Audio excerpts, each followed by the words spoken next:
The buzzards circling above her cornfield told Sarah Cunningham something was dying on her land. She gripped the rifle tighter, her widow's black dress catching on the dry stalks as she pushed through the withering crop. 3 months since cholera took Thomas, 3 months of watching their dream turn to dust under the merciless Arizona sun. The bank would take the farm in 2 weeks. She had nothing left but this dying field and her late husband's wedding ring, which she'd been considering trading for passage back east. Then she saw him, a warrior collapsed between the rows, an arrow shaft protruding from his shoulder, blood soaking the earth beneath him. Apache, from the markings on his buckskin shirt. His chest still rose and fell, barely. Her hands trembled on the rifle. The fort was 5 miles away. She could fetch the soldiers, collect the bounty they paid for information on Apache movements. That money might save her farm. Before we continue with Sarah's impossible choice, I'd love to ask you to take a moment to subscribe to our channel and give this video a like. Your support truly means everything to us and motivates us to bring you more quality stories like this one. Also, I'm curious, where are you listening from today? Now, let's return to Sarah's story. The warrior's eyes opened, dark as midnight, filled with pain, but no fear. He didn't reach for the knife at his belt. He simply watched her, waiting for her decision. Sarah looked at the rifle in her hands, then at the man bleeding in her field. She thought of Thomas, who'd always said that mercy was the only thing that made them different from animals. "Damn it all to hell," she whispered, and lowered the gun. Getting him to the house nearly broke her. He was easily 6 feet tall, his muscular frame dense with the kind of strength that came from surviving in this brutal land. She managed to half-drag, half-guide him to the barn, where he collapsed onto a bed of hay. Sweat poured down her face as she lit the lantern and examined the wound. The arrow had gone deep, and the flesh around it was hot with infection. She'd need to cut it out. Sarah fetched her sewing scissors, whiskey, and clean cloth.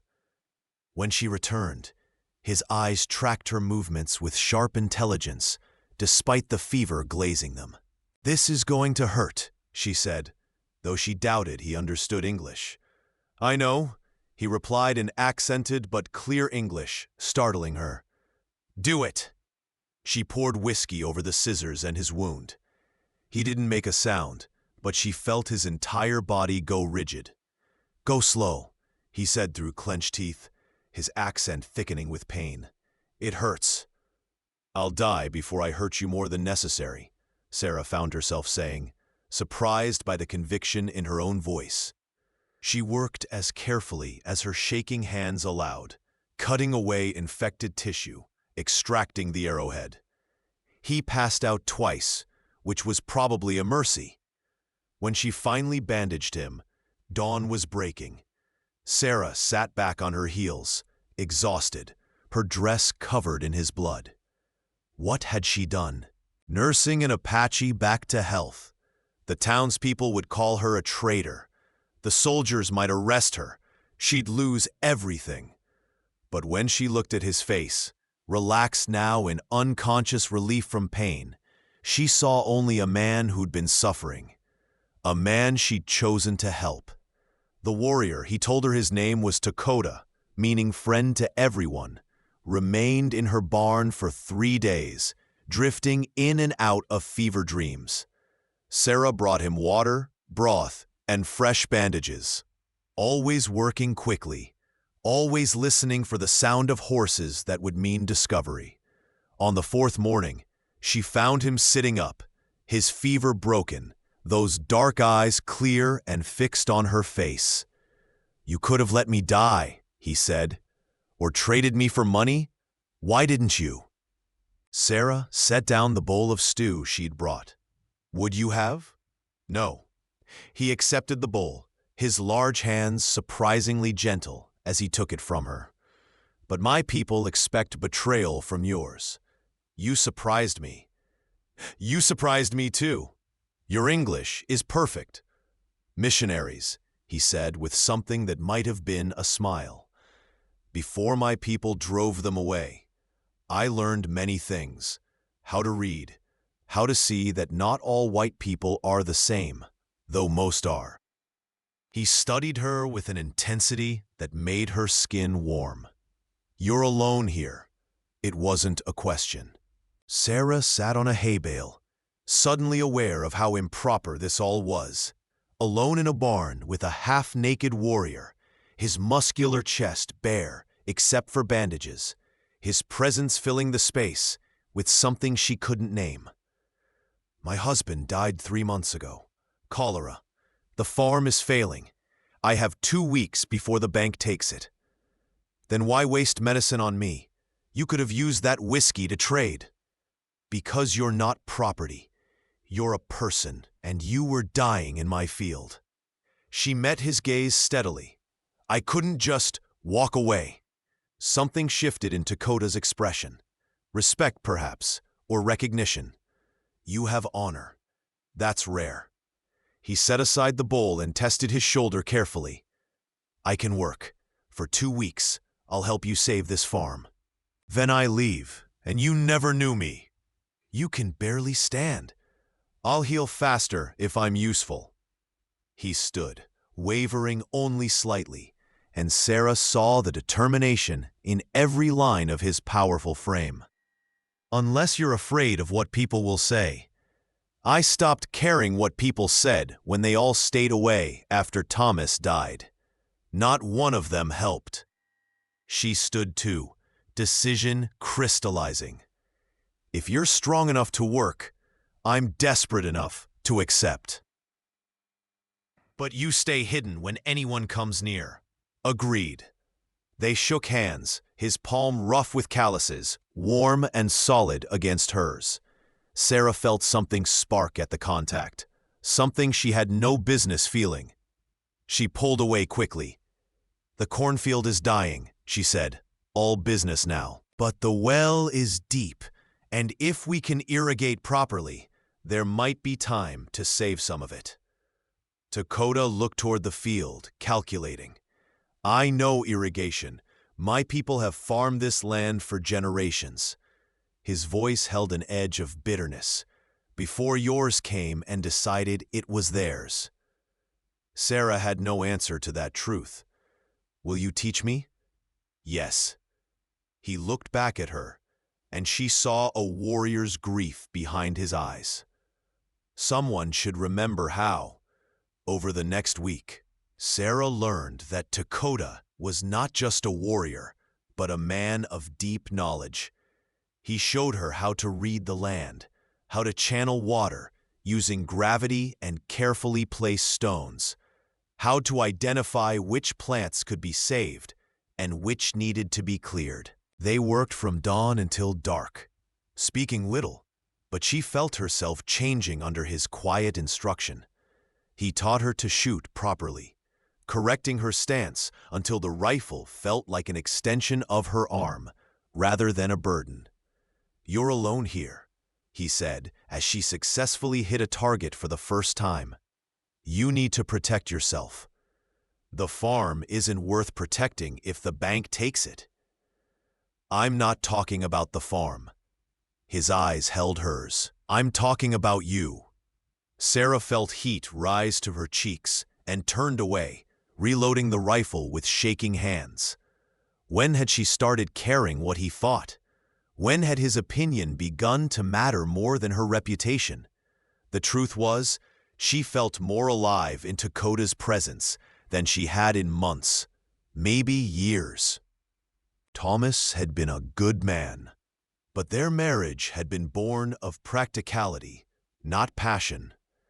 This thing growing between her and the Apache warrior was different, dangerous, impossible. She knew it couldn't last. In 1 week, his shoulder would be healed, and he'd disappear into the desert. In 2 weeks, she'd lose the farm. This was just a moment suspended in time, nothing more. Then Martha Henderson came calling. Sarah had just come from the well, where Dakota was working on the irrigation channels, when she saw the wagon approaching. She ran to warn him, but it was too late. Martha's sharp eyes had already spotted movement near the well. The older woman's face went hard with suspicion.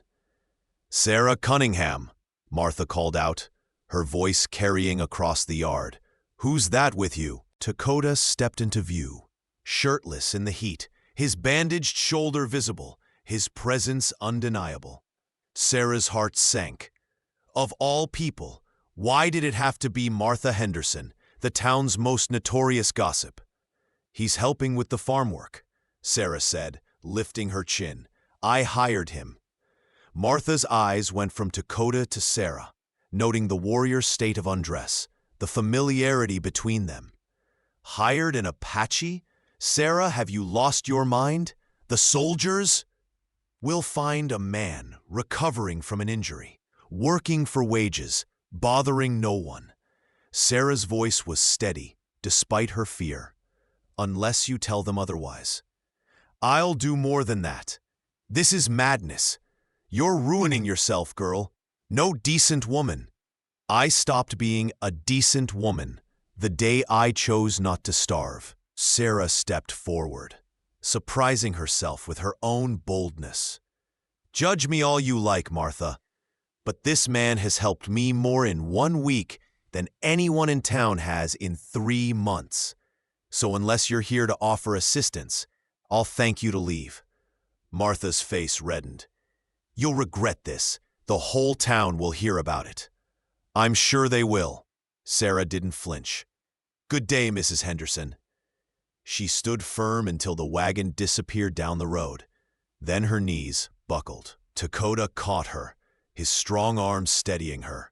"You didn't have to do that," he said quietly. "You could have told her I was holding you hostage.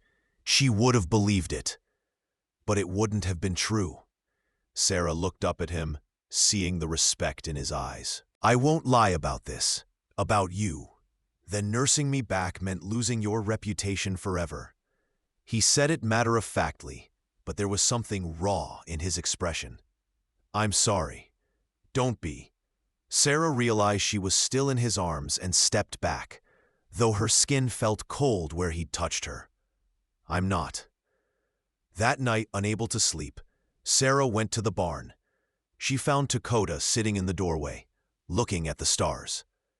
He didn't seem surprised when she sat beside him, keeping a careful distance between them. "I should leave," he said, "before I bring more trouble to you. Your shoulder isn't fully healed. It's healed enough." He turned to look at her, moonlight catching in his dark eyes. "But that's not why I'm still here." Sarah's breath caught. "Why then?" "Because every time I try to go, I think about you alone here, and I can't." He ran a hand through his long black hair, frustration evident. "I told myself I'd never care about one of your people again.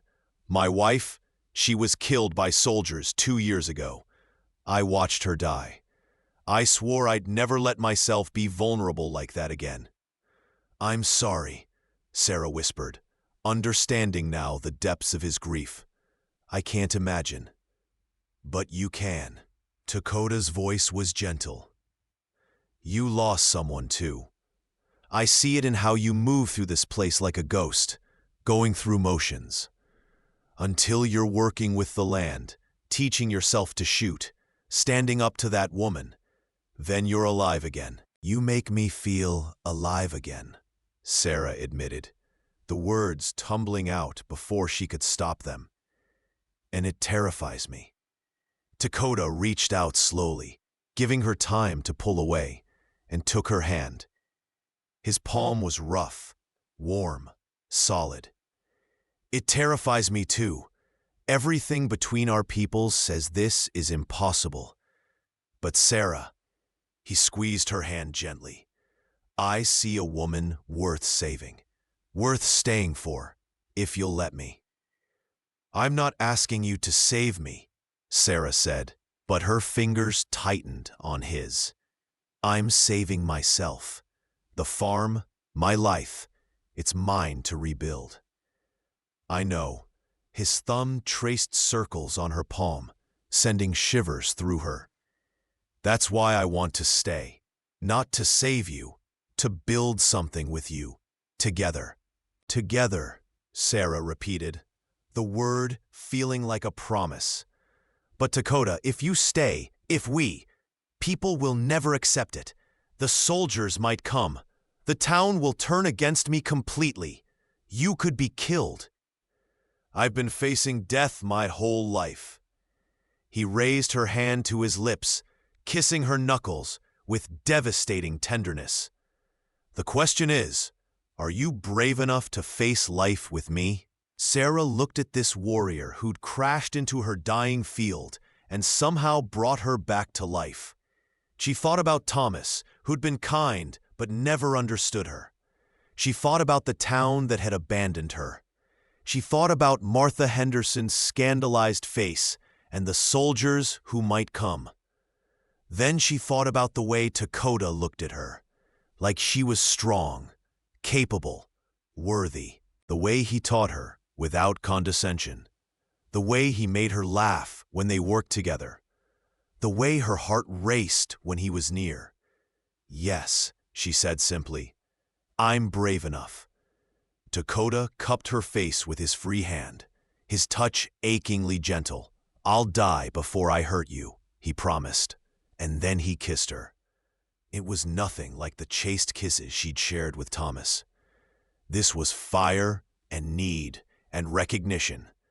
Two broken people finding wholeness in each other. Sarah melted against him, her hands sliding over his broad shoulders, feeling the heat of his skin through the thin bandage. He groaned softly, pulling her closer, deepening the kiss until they were both breathless. When they finally broke apart, Dakota rested his forehead against hers. Stay with me tonight, he whispered, just to hold you. Nothing more until you're ready. Sarah nodded, not trusting her voice. They lay down together in the hay, his strong arms wrapped around her, her head on his chest, listening to his heartbeat. For the first time since Thomas died, she felt safe. For the first time in her life, she felt seen. She fell asleep in his arms and dreamed of a future that seemed impossible, but felt right. The soldiers came 3 days later. Sarah was in the house making bread when she heard the horses. Her blood turned to ice. Through the window, she counted 5 men in cavalry blue, led by Captain Morrison, who'd tried to court her after Thomas died and hadn't taken her refusal well. She ran to the barn, but Dakota was already moving, gathering his things with the efficiency of a warrior who'd fled many times before. The canyon, he said quickly.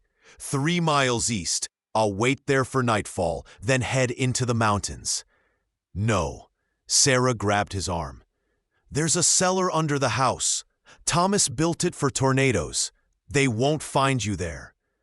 Sarah, if they search, then I'll make sure they don't. She pulled him toward the house, praying they had enough time. Trust me, they barely made it. Sarah had just closed the cellar door and covered the entrance with a rug and table when Captain Morrison knocked. She smoothed her dress, took a breath, and opened the door. Captain Morrison, what brings you out here? The captain's smile didn't reach his eyes. Mrs. Cunningham, we heard disturbing reports that you've been harboring an Apache.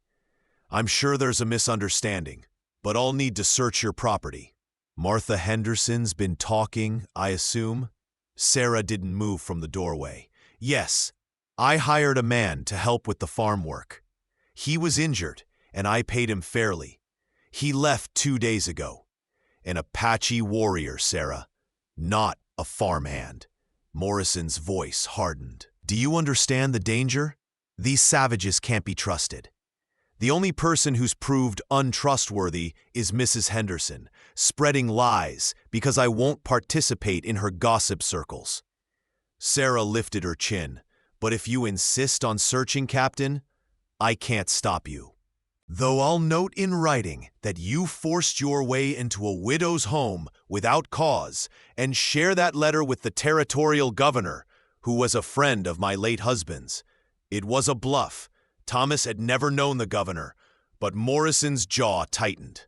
He was already on thin ice with his superiors for mishandling a recent Apache negotiation. A complaint from a widow could damage his career further. "That won't be necessary," he said stiffly.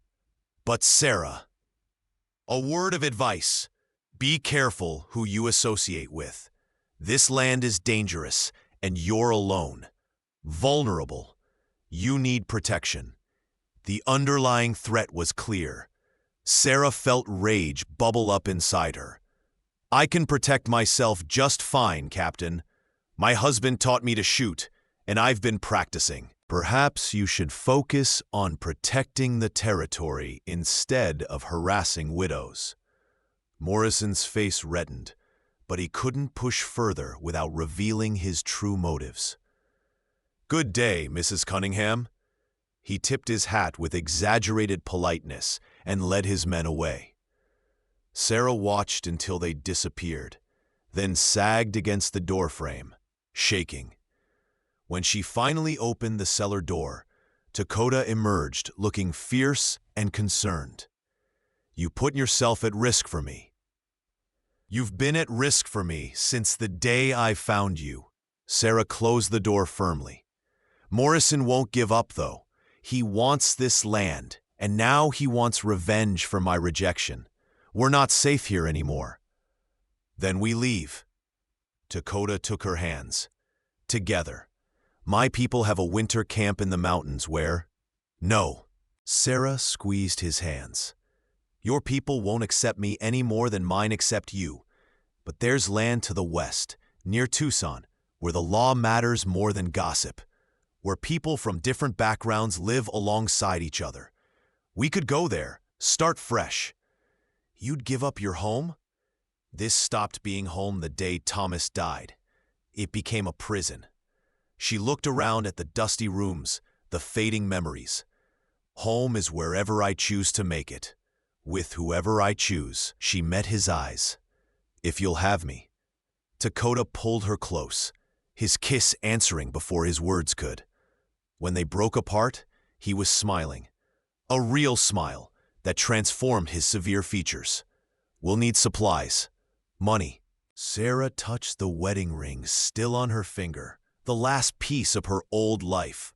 "I have this. It should be enough to get us started." They spent the next 2 days preparing in secret, selling what they could to a traveling merchant who asked no questions, packing essentials, plotting their route. On the final night, as they finished loading the wagon, Dakota found Sarah standing in the empty house, tears streaming down her face. "Second thoughts?" he asked gently. "No." She wiped her eyes. "Just saying goodbye. Thomas deserved better than a wife who didn't love him the way a wife should. He was good to me, and I'm grateful. But I can't keep living a half-life in his shadow." Dakota pulled her into his arms. "He'd want you to be happy." "I think he would." Sarah looked up at him. "Are you sure about this? Once we leave, there's no going back. You'll be cut off from your people." "My people are scattered, hunted, dying slowly." Pain filled his voice. "The world that made me who I am is ending. I can mourn it, or I can build something new. With you, I choose to build." They left before dawn, the wagon creaking along the rutted road. Sarah didn't look back at the farm. She kept her eyes forward, on Dakota beside her, on the horizon, promising new beginnings. They'd been traveling for 2 days when the riders appeared. 6 men, led by Captain Morrison, blocked the road ahead. Sarah felt Dakota tense beside her, his hand moving toward the rifle. "Easy," she murmured. "Let me talk first." Morrison's smile was cold triumph. "Going somewhere, Mrs. Cunningham? And with your Apache friend, I see? Quite the coincidence." "I'm relocating," Sarah said calmly, "and Mr. Dakota was kind enough to offer his protection on the journey. Surely even you wouldn't expect a widow to travel alone, Captain." "Mr. Dakota?" Morrison laughed. "Sarah, stop this foolishness. This savage has clearly manipulated you, possibly even held you against your will. Come with us now, and we'll overlook your indiscretion. The only person trying to manipulate me is you." Sarah's voice was steel. "We're leaving, Captain. You have no legal grounds to stop us. I have 6 armed men and a hostile Apache threatening a white woman." Morrison drew his pistol. "That's all the grounds I need." Everything happened at once. Dakota lunged for the rifle, but one of Morrison's men fired first. The bullet caught Dakota in the side, spinning him back against the wagon. Sarah screamed, grabbing the rifle, not thinking, only reacting. She fired, and Morrison's horse reared, throwing him. In the chaos, Dakota tackled another soldier, disarming him. Sarah fired again, this time hitting a soldier in the shoulder. The remaining men hesitated, clearly not expecting resistance from a widow and an injured warrior. The next shot goes through Morrison's head. Sarah shouted, the rifle trained on the captain as he struggled to his feet. Her hands were steady despite her racing heart. "Tell your men to stand down, or I swear to God, I'll make you a martyr to your own stupidity." Morrison stared at her, seeing perhaps for the first time that she was serious. "You're making a terrible mistake, Sarah." "No, Captain. I already made my mistake, thinking I needed anyone's permission to live my life." She gestured with the rifle. "Now go. Tell them whatever you like. Tell them I was crazy with grief, or the Apache bewitched me, or I was always a traitor. I don't care anymore." Morrison mounted slowly, pride warring with survival instinct. Finally, he turned his horse. "This isn't over." "Yes, it is." Sarah didn't lower the rifle until they were out of sight.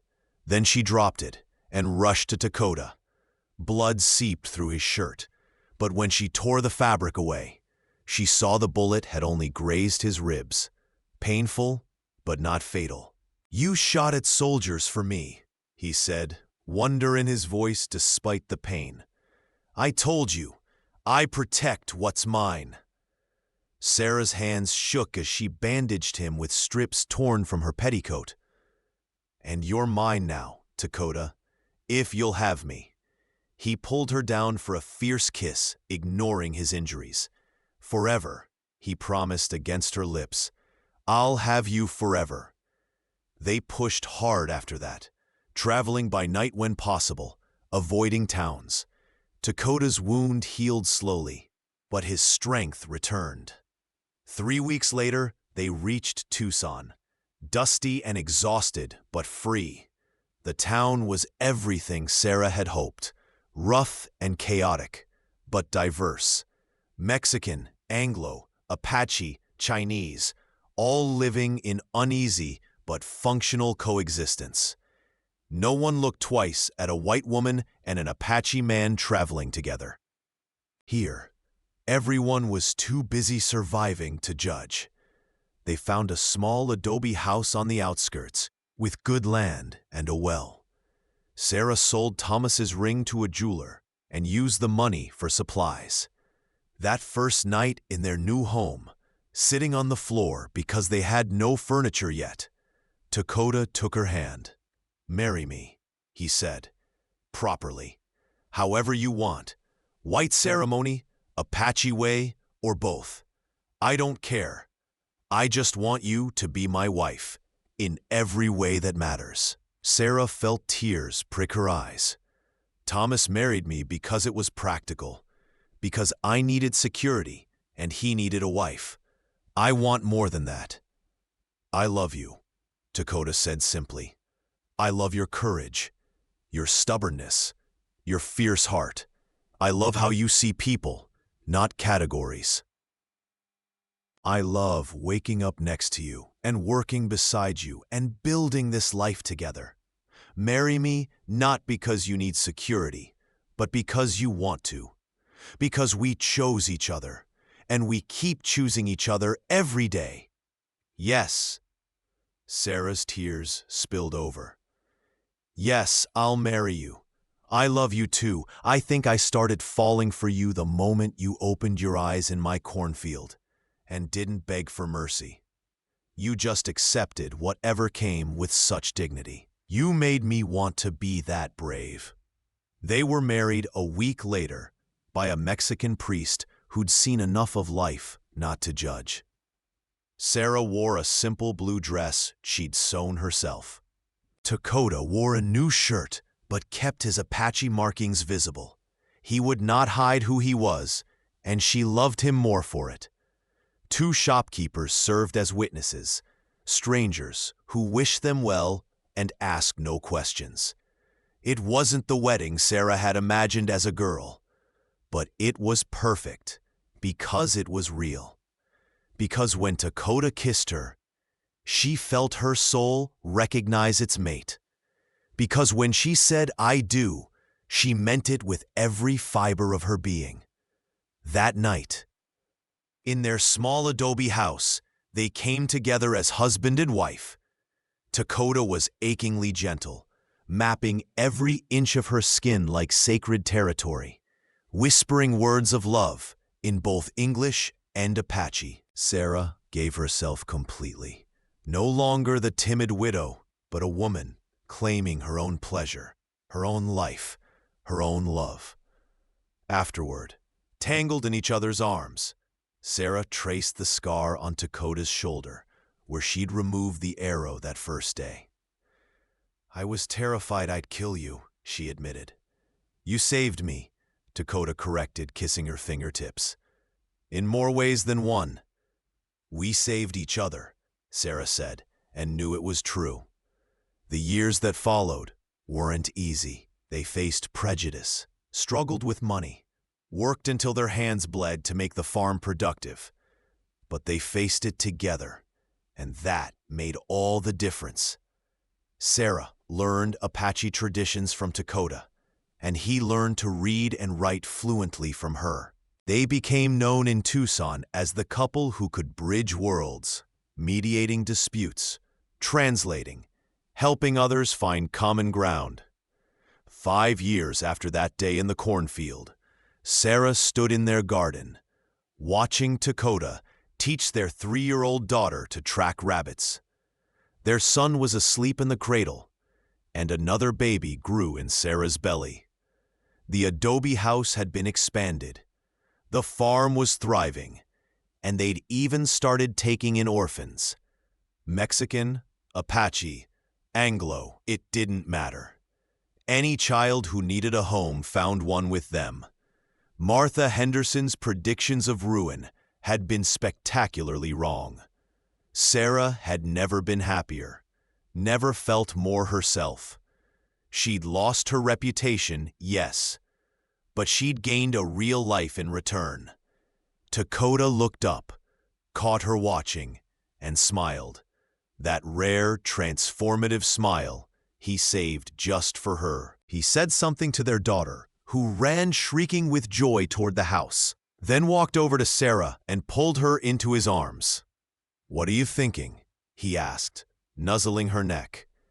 "That I'd do it all again," Sarah said honestly. "Every hard moment, every sacrifice, for this, for us." "Together," Dakota said, the word they'd made their own. "Together," Sarah agreed and kissed her husband under the Arizona sun. The widow who'd found an injured Apache in her field had lost her reputation forever. But she'd found something infinitely more valuable: a love that refused to bow to the world's expectations, a partnership built on mutual respect and genuine affection, and a life that was wholly, completely, triumphantly her own. The letter arrived on a Tuesday morning, 6 years after they'd fled. Sarah was hanging laundry when the postal rider appeared, dust trailing behind his horse. She took the envelope with trembling hands, recognizing the official territorial seal. "Mrs. Cunningham, Dakota," the rider said, tipping his hat. "Requires signature." Sarah signed, her married name still feeling like a small rebellion, even after all these years. The rider left, and she stood in the yard, the envelope heavy in her hands. Dakota emerged from the barn, saw her face, and came immediately. "What is it?" "Official correspondence." Sarah's voice was steady, but her hands shook as she opened it. She read silently, her eyes widening. "It's from the territorial governor. He's offering you a pardon." Dakota went very still. "What?" "A full pardon for any alleged crimes. Recognition of your rights as a territorial citizen." Sarah's voice rose with excitement. "Dakota, this means you're safe. No more looking over your shoulder. No more fear of arrest."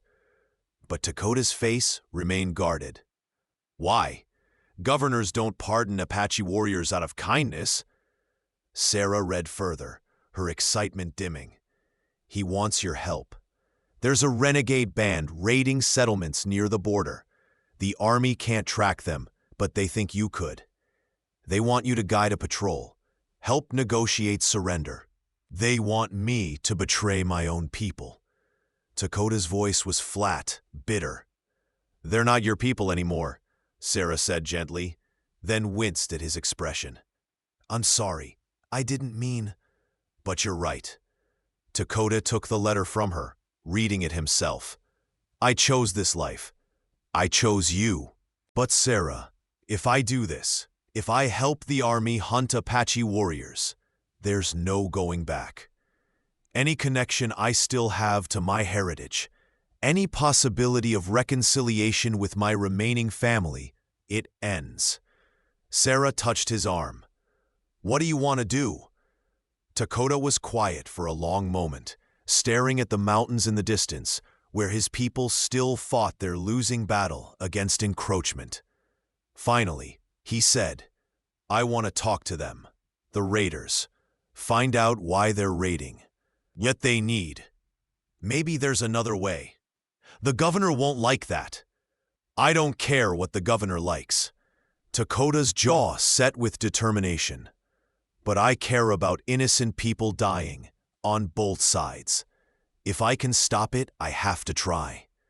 3 days later, Dakota rode out with a cavalry patrol, led by a young lieutenant named Brennan, who looked barely old enough to shave. Sarah watched him go with her heart in her throat, their daughter Elena clinging to her skirts. "Papa will come back," Elena said with a child's certainty. "Yes," Sarah agreed, praying she was right. "He always does." But as the days stretched into a week, then 2, her confidence wavered. She threw herself into work, the farm, the children, the small school she'd started teaching at.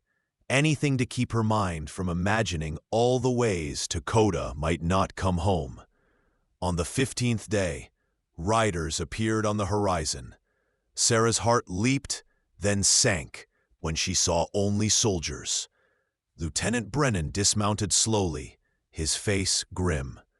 "Mrs. Dakota, I need to speak with you." Sarah felt the world tilt.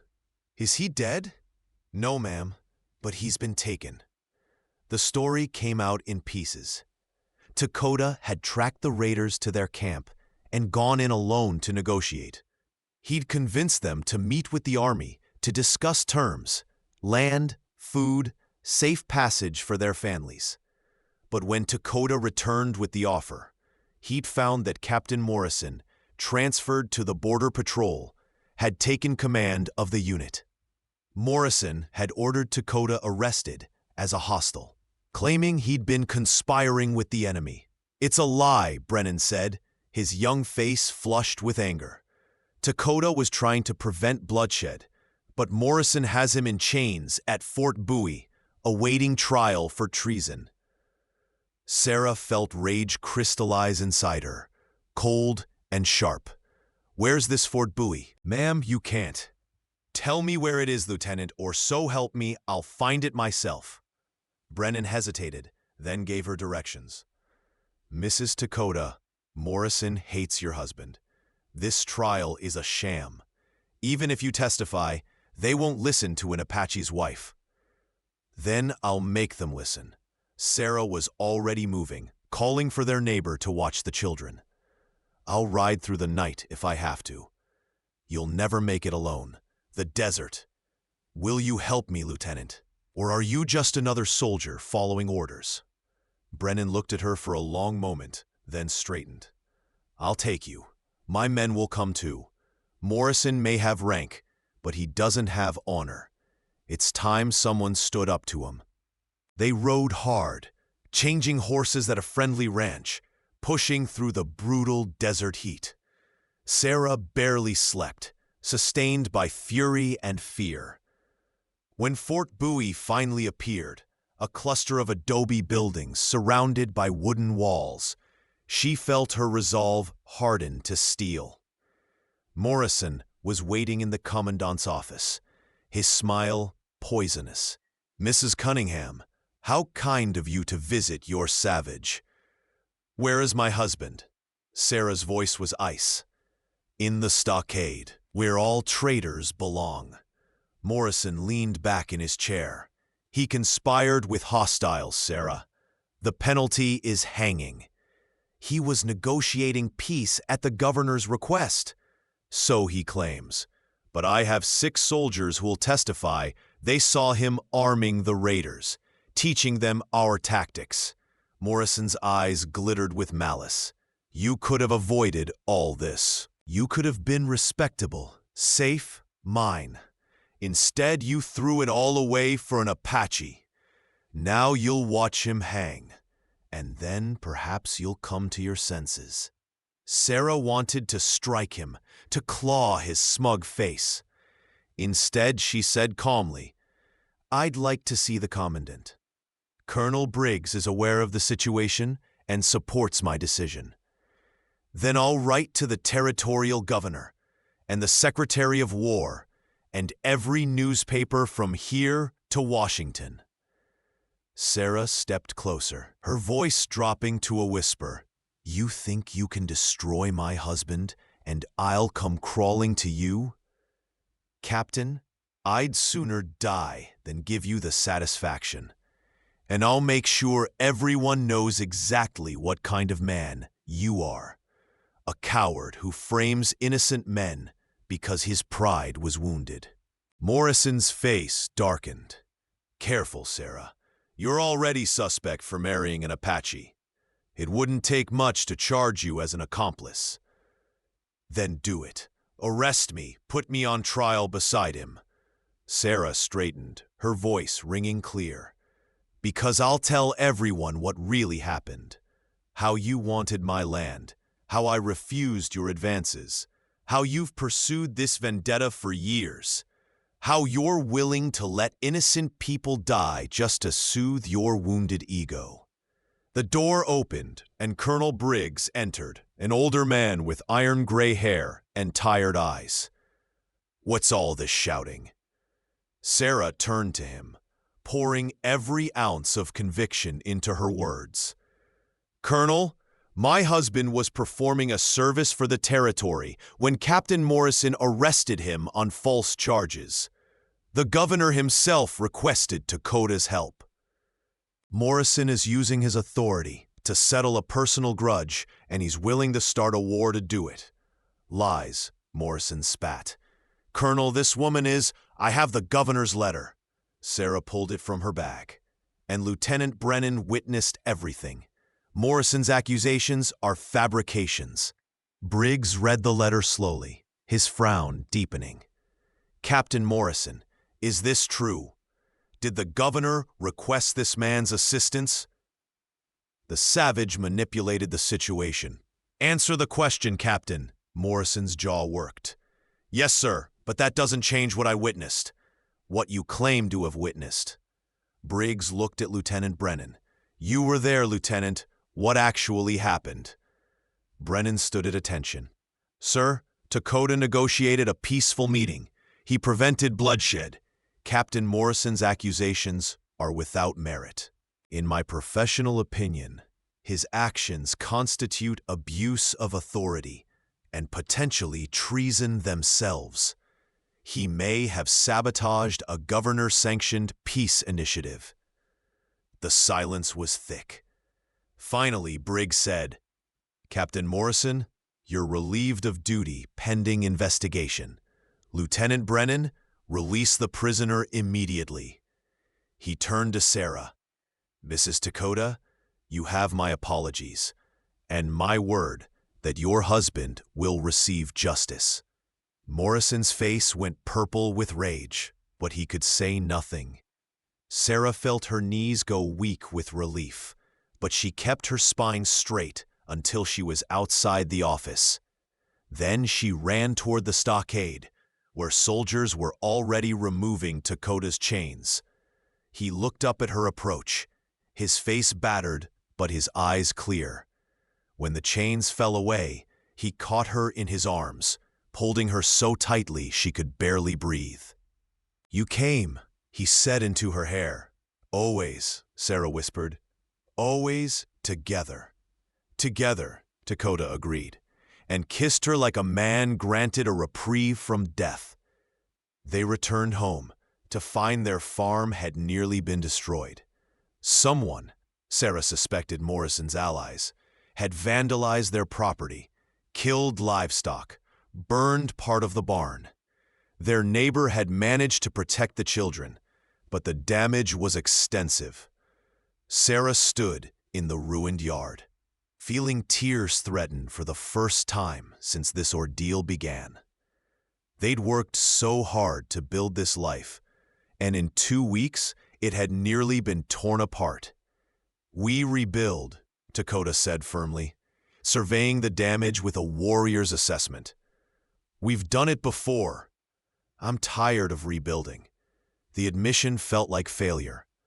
I'm tired of fighting for the right to simply exist. Dakota pulled her close.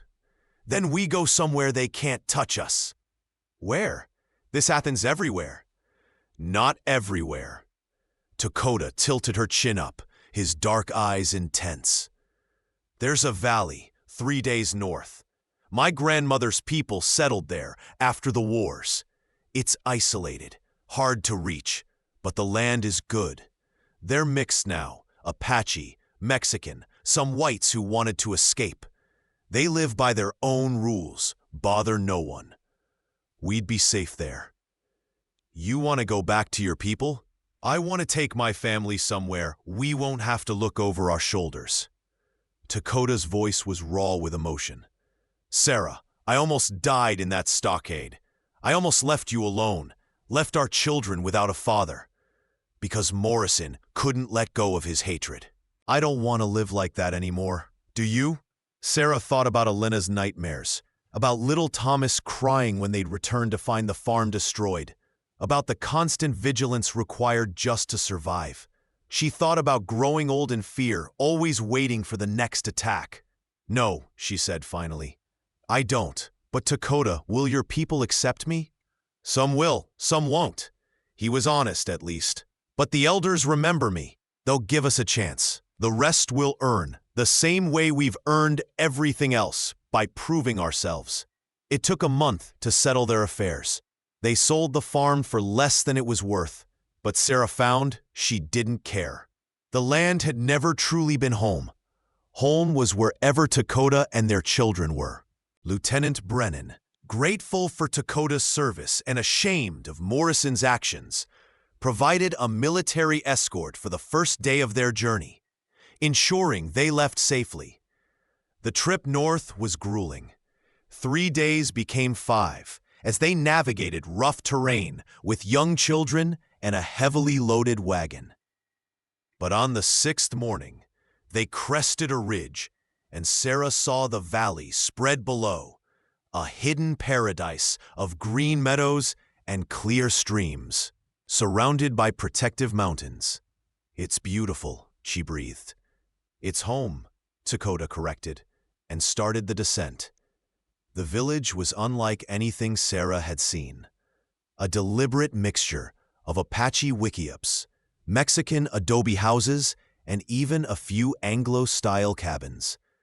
People stopped to watch as they approached, their faces showing curiosity rather than hostility. An elderly woman emerged from the largest wickiup. Her face seamed with age, but her eyes sharp. Dakota dismounted and approached respectfully, speaking in Apache.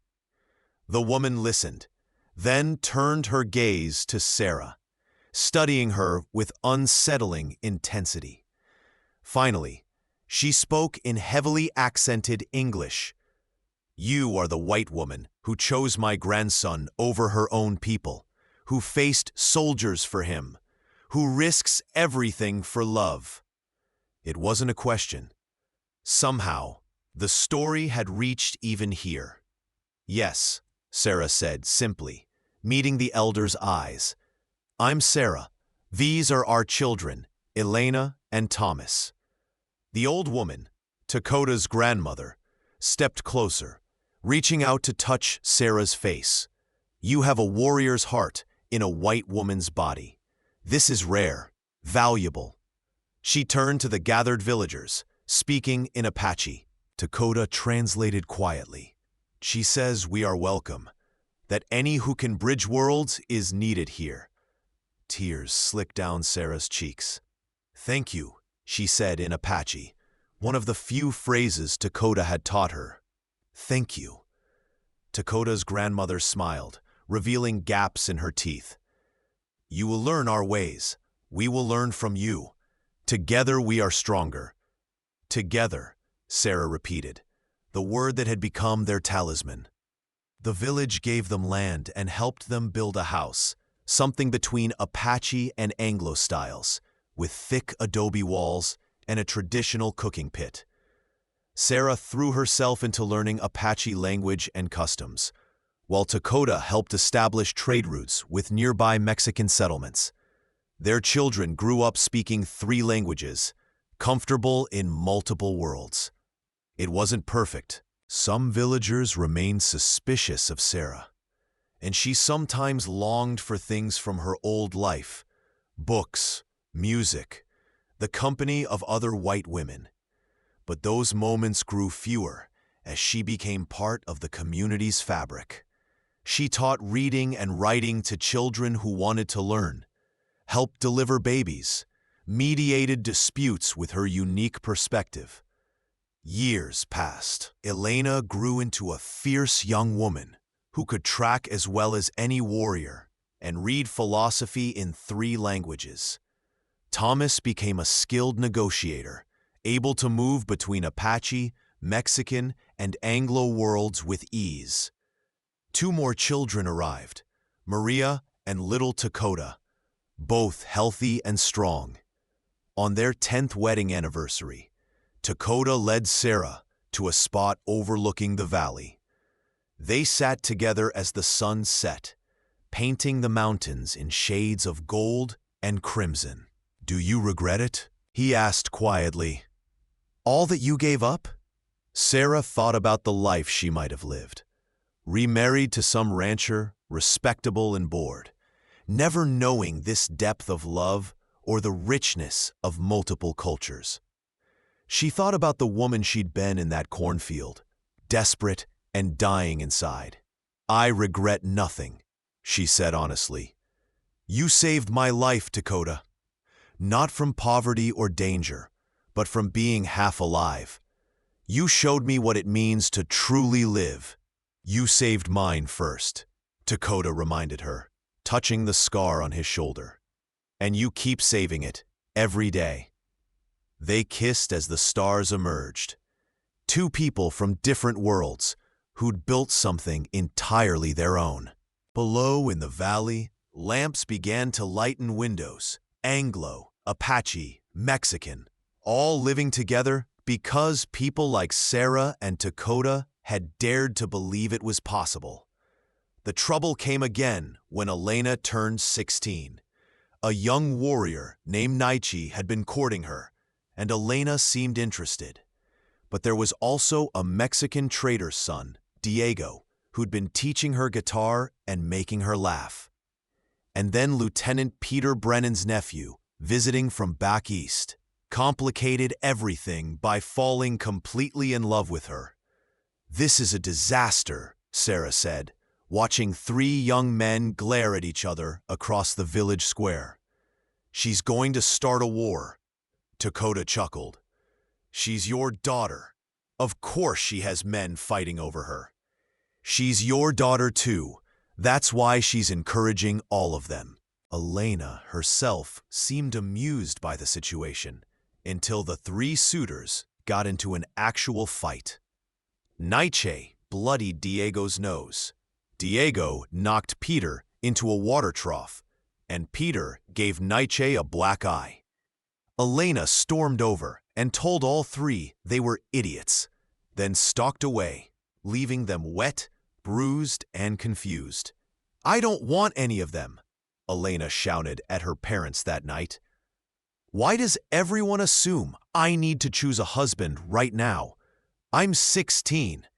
I want to learn, to see the world, to figure out who I am before I become someone's wife." Sarah and Dakota exchanged glances. "You're right," Sarah said, surprising her daughter. "You should have that choice. I didn't, and I always wished I had." "But the village expects," Elena began. "Let them expect," Dakota said firmly. "You're our daughter. You make your own path." The solution came from an unexpected source. A traveling scholar, a woman named Dr. Catherine Monroe, passed through the valley, documenting indigenous cultures for a university back east. She was fascinated by the village's unique blend of traditions and asked to stay for several months to study. Elena was entranced by Dr. Monroe, following her everywhere, asking endless questions. When the scholar prepared to leave, she made an unusual offer. "Your daughter has a brilliant mind. If she wants to come east, study at a women's college, I can arrange it. She'd be the first Apache woman to attend university." "I'm not full Apache," Elena said. "You're not full anything," Dr. Monroe replied. "That makes you perfectly positioned to bridge worlds, exactly what we need more of in this country." The decision tormented Sarah. Let her daughter go to a world that might reject her? Or keep her in the safety of the valley, never knowing what she might become? Elena made the choice herself. "I want to go, not because I'm running from anything, but because I'm running towards something. Like you did, Mama, when you chose Papa." So they let her go, this fierce daughter of two worlds. They stood together, Dakota's arm around Sarah's waist, as Elena rode away with Dr. Monroe, looking back only once, with tears streaming down her face, but determination in every line of her body.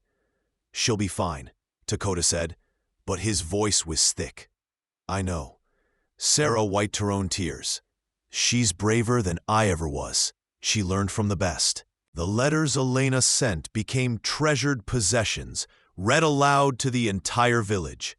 She wrote about Boston's strange customs, the prejudice she faced, the friends she made. She wrote about classes in literature, history, science. She wrote about a young professor of anthropology who looked at her like she was the sunrise. 3 years later, Elena returned for a visit, bringing the professor, a serious young man named James, who looked terrified but determined as he asked Dakota's permission to court his daughter. "You know she's half Apache," Dakota said, his tone neutral. "I know she's the most remarkable woman I've ever met," James replied. "Her heritage is part of what makes her extraordinary." Dakota studied him for a long moment, then smiled. "Good answer. But you should know, she learned to shoot from me. If you hurt her, I'll know." James swallowed hard. "Understood, sir." The wedding, they had two, one in the Valley and one in Boston, was everything Sarah had hoped for Elena. Her daughter had found love, yes, but more importantly, she'd found herself first. She'd made her own choices, lived her own life, become her own person. "You did good," Dakota said, watching Elena dance at the Valley celebration, radiant in traditional Apache wedding clothes that she'd wear tomorrow alongside a Western wedding dress. "We did good," Sarah corrected. "Together." Thomas, their son, chose a different path. He became a lawyer, determined to advocate for indigenous rights and fair treaties. He married a Navajo woman named Ayanna, who shared his passion for justice, and together they fought case after case, slowly changing laws, protecting lands, ensuring voices were heard. Maria became a doctor, studying with both traditional Apache healers and Western physicians, creating a practice that honored both approaches. Little Dakota became a master craftsman, his work blending Apache, Mexican, and Anglo artistic traditions into something entirely new and valuable. Sarah and Dakota watched their children build their own bridges between worlds, and knew their choice, all those years ago, had rippled forward into the future. The valley grew, its reputation spreading, a place where differences were celebrated, where multiple truths could coexist. On their 25th anniversary, the territorial governor himself visited. A different man from the one who'd offered Dakota the pardon, but one who'd heard the stories. He came with a proposal. The territory wanted to recognize the valley as an official settlement, with the same rights and protections as any other town. "There's a condition," the governor said. "We need a mayor, someone who understands both progress and tradition, someone who can speak for all the residents." He looked at Dakota. "We'd like you to serve." Dakota was quiet for a long time. "I'm Apache. Many of your citizens won't accept that." "Then they need to learn," the governor said bluntly. "The world is changing. We can change with it or be left behind. Your valley proves different people can thrive together. We need that example now more than ever." Dakota looked at Sarah, a question in his eyes. She squeezed his hand. "It's your choice. Whatever you decide, I'm with you." "Together," Dakota said. Then turned to the governor. "I'll do it, but I won't compromise who I am. If I'm to lead, I lead as an Apache who honors all people. We wouldn't want it any other way." So Dakota became mayor of Valley Springs. They chose the name together, honoring both the water that sustained them and the hope that flowed through their community. It wasn't easy. Prejudice didn't disappear overnight. There were conflicts, setbacks, moments when Sarah wondered if they'd taken on too much. But slowly, year by year, Valley Springs became a model. Other communities looked to them for guidance. Laws changed. Attitudes shifted. It wasn't paradise. Humans would always find reasons to conflict. But it was progress. Sarah, now in her 50s, her hair streaked with silver, taught at the school they'd built, educating a new generation in multiple languages and customs. She wrote articles for Eastern newspapers, sharing their story, encouraging others to build bridges. She became something she'd never imagined that desperate day in the cornfield, a voice for change, a symbol of what was possible when you chose love over fear. One evening, sitting on their porch, watching the sunset paint the valley gold, Dakota said, "Do you remember what I told you that first night? That I saw a woman worth saving?" "I remember." Sarah leaned against his shoulder, still fitting perfectly after all these years. "I was wrong." Dakota kissed the top of her head. "You didn't need saving. You needed freedom. You saved yourself. I just had the privilege of being there when you did." Sarah turned to look at him, this warrior who'd stumbled into her field and changed everything. His hair was streaked with gray now, his face lined with years of sun and struggle, but his eyes still held the same fierce intelligence and unexpected tenderness that had captured her heart. "We saved each other," she said, "and then we saved our children.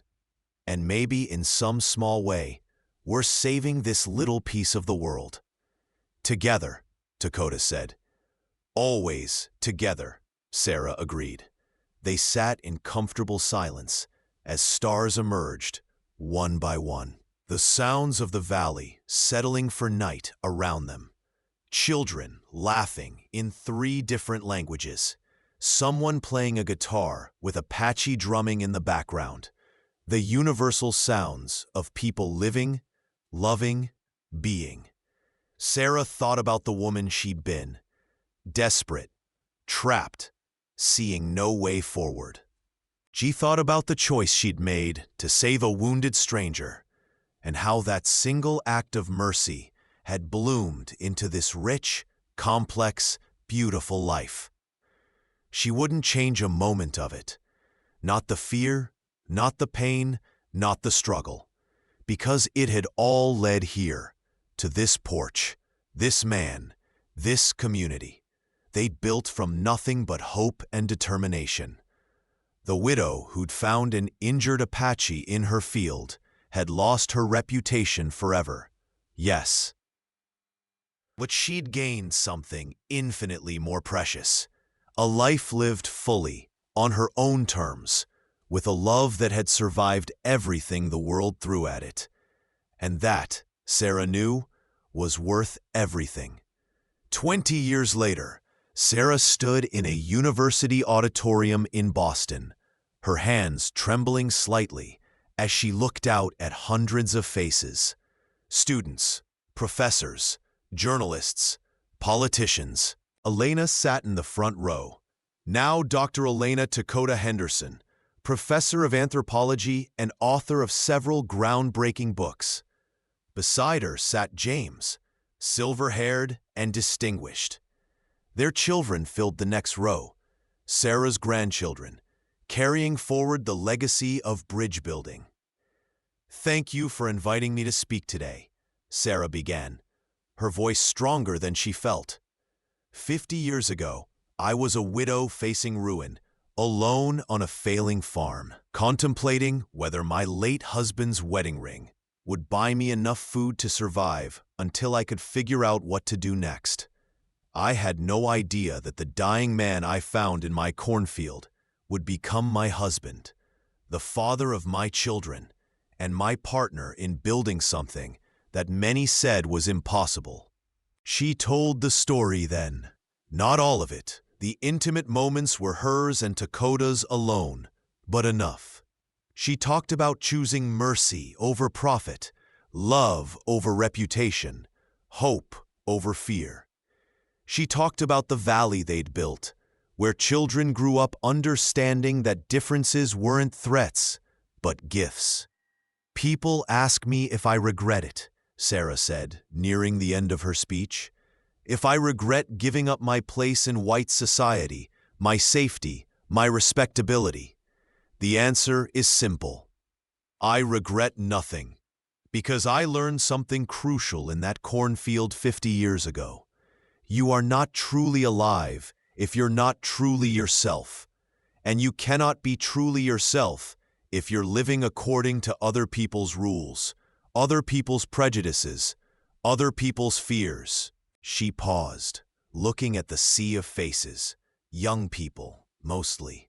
Here because they wanted to learn how to build a better world. My husband couldn't be here today. His health doesn't permit such long travel anymore. But he asked me to tell you something.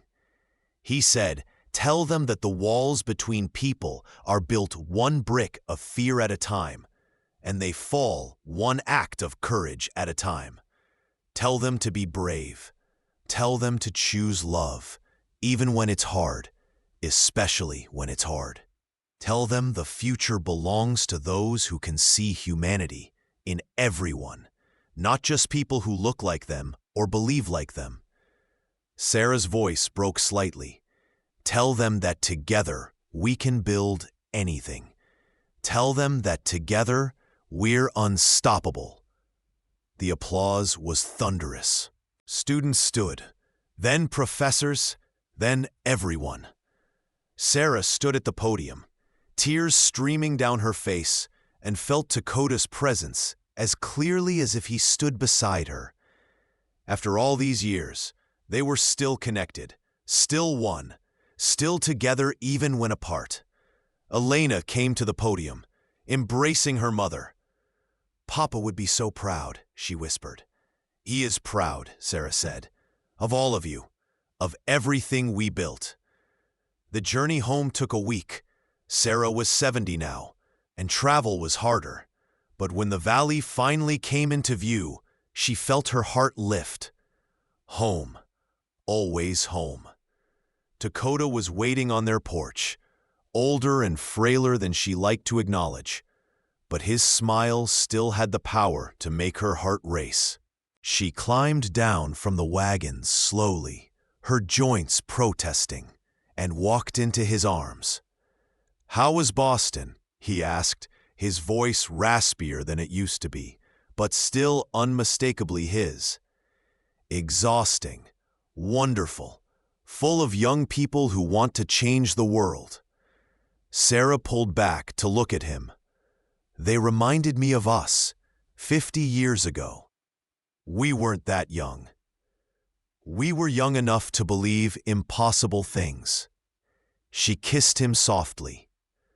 "Young enough to bet everything on love." "Best bet I ever made," Dakota said, and led her inside their house, built by their own hands, filled with 50 years of memories. That night, lying in their bed with Dakota's arms around her, Sarah reflected on the long, strange, wonderful journey her life had taken. She'd lost so much: her first husband, her farm, her place in the world she'd been born into. But she'd gained infinitely more. "What are you thinking?" Dakota murmured, half asleep. "That I found you in my field, dying, and you gave me life." Sarah turned in his arms, studying his beloved face in the moonlight. "That I was the one who was really dying that day, and you saved me. We saved each other," Dakota said, echoing the words they'd said so many times over the years. "We keep saving each other. Together. Always together." They drifted towards sleep, these two old warriors who'd fought their whole lives just to love each other. Outside, the valley slept peacefully. Apache, Mexican, Anglo, Asian, all mixed together, all learning to see each other as human first. Their children and grandchildren carried forward the work they'd started. The future, uncertain as always, at least held more hope than fear. And in the morning, Sarah and Dakota would wake up together one more time, would face another day side by side, would continue building their impossible dream, one moment, one choice, one act of courage at a time. Because that's what love was, Sarah had learned.